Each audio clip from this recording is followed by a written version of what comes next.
The 5150 model in the Line 6 Helix is really outdated, right? I mean, the model is really old and it needs to be updated, right? Well, in today's video, we're going to revisit the Peavey Panama amp model in the Helix and compare it to my real Peavey 6505 1992 original tube amplifier. And boy, this is going to be a fun one. So in the Line 6 Helix community, a lot of people basically claim that the Peavey Panama model, which is based on the Peavey 5150, is basically outdated and it doesn't sound really accurate, so it needs to be updated. Because that amp model was in the Helix from the launch and those older models are just basically outdated. They used older technology, blah, blah, blah, stuff like that. And the more recently added amp models are way more accurate. And other people, primarily non-Helix users, like to claim that the Line 6 Helix modeling technology just isn't accurate, period. Line 6 can't accurately capture the sound of real tube amplifiers, period. And there are also squirrels present inside of the Helix when it comes to the amp tones. I mean, I don't know about you, but it's going to be very hard to somehow get a squirrel inside of this unit. Quite painful, and I don't think that it will survive, to be honest. Also, just so cruel. Anyway, so I want to go back to that old Peavey Panama amp model and compare it to my real Peavey 5150. Well, it's not a Peavey 5150 exactly. It doesn't say 5150. It says 6505, the 1992 original, but trust me, they sound close enough. They basically sound identical. So I recorded some riffs with my Schecter E1 Apocalypse Red Rain, a lovely guitar, and I reamped those riffs through the real amplifier using the high gain input and the lead channel with my basic favorite settings. So with bass and treble at 6, mids at 5, and the presence and resonance cranked up quite high, and the gain at around 5 or so. The amp is being fed through my RedSeven Amplification Amp Central reactive load, which is an excellent reactive load, as you probably know if you know this channel. And then in the DAW, I applied some simple IRs by OwnHammer from the 412 Rect Essentials, just a single SM57 IR to keep it simple. And then I loaded those same DI tracks from the same performance onto other tracks, and I used Helix Native with the Peavey Panama amp model to try to match the tones. So I loaded up the plugin on those tracks, dialed it in by ear, and I tried to get as close as possible. Within reason, okay? I'm not gonna tweak those controls for hours on end because that would drive me absolutely crazy. So what we're gonna do first, and this is very important, okay? We're gonna listen to a comparison of the two in a blind test situation and in a full band mix, okay? And please play along. And after you've listened to this comparison, please write down which one you think is the real amplifier and which one you think was the modeler, and also what sort of differences you are hearing that you're basing your decision on, basically. And please do that before you know the results, okay? That's very important. Okay, let's just go ahead and take a listen and have fun, okay?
Okay, that was very interesting. I mean, they obviously sound very different. You can clearly hear those squirrels, right?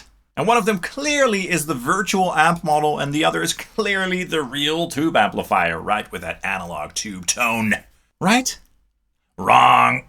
In my opinion, they sound so close. Do they sound 100% identical? No, probably not. There's a little bit of a difference here and there, but they do sound very close indeed. I'll talk about the difference that I'm hearing in a minute, but does that have to do with the accuracy of the amp model per se? No, not exactly, because we do have to take into account that there will be differences because of the impedance curve, because my RedSeven load box has a different impedance curve than the amplifier had that they were using for modeling the amp model. And we also have to take into account that there might be some sonic differences because of component tolerance variances, and also maybe I just didn't tweak the controls perfectly to match them up perfectly, stuff like that, okay? So the physical amplifier that they used to make their amp model in the Helix obviously is a different specimen than my recently made Peavey. Now, to what extent all of that really matters is debatable. However, in my opinion, they sound close enough. I was quite impressed and I wasn't expecting them to sound this close, to be honest. Okay, and now what you've all been waiting for, let's do the reveal. And let's do another comparison, but this time with the isolated guitars. And this time I will tell you guys which one is the real amplifier and which one was the Helix Peavey Panama model. Check it out and have fun.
Alright, so A was the outdated Peavey Panama model in the Helix, based on the Peavey 5150 of course, and B was the real tube amplifier, the Peavey 6505 1992 original. Now we definitely have to give Line 6 some credit here, because even that older amp model from, 9 years ago or so, is insanely accurate. And in my opinion, it's still more accurate than most, if not all, of the other modeling platforms out there, even the ones that were more recently released. And keep in mind that I dialed in the amp model just with the basic amp controls. I didn't use any external tools like frequency analyzers or anything like that. Because when an amp model is accurate, or when it sounds very close to your physical amplifier, that's just not needed. You can, in that case, make them sound very close just by dialing in the normal controls, despite the fact that the impedance curves aren't the same. Now, I said that I did hear some differences, and that is true. There are some very subtle differences going on. It's primarily in the top end where I'm hearing those differences, like the frequency response or the frequency curve on both is just slightly different. Could be because of the difference impedance curve or something like that. I don't know. I also think that the transients on the real amplifier, so the transient response, the dynamics of the transients were a little bit different on the real amplifier. I felt like the real amplifier had the transients jump out a little bit more, but that's very subtle. So I guess the real amp was slightly less compressed in that regard, but maybe the amp that they used for the model was biased a little bit hotter or something. I don't know. Who knows? But in any case, I think that the difference is quite subtle. So, does the Line 6 Helix need an overhaul when it comes to the amp models, especially the older models?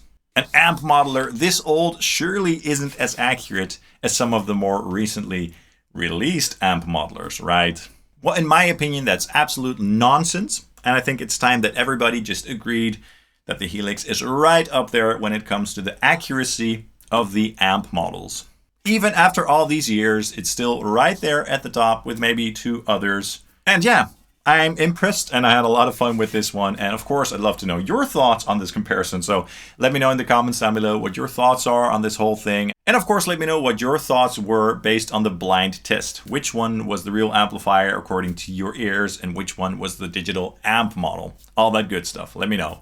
That's all for this video. I hope you enjoyed it and that you had a great time. Please drop a like and subscribe down below as that really helps the channel out. I'd really appreciate that. And you can also follow Sonic Drug Studio on Facebook and Instagram. Thank you guys so much and hope to see you soon. Cheers.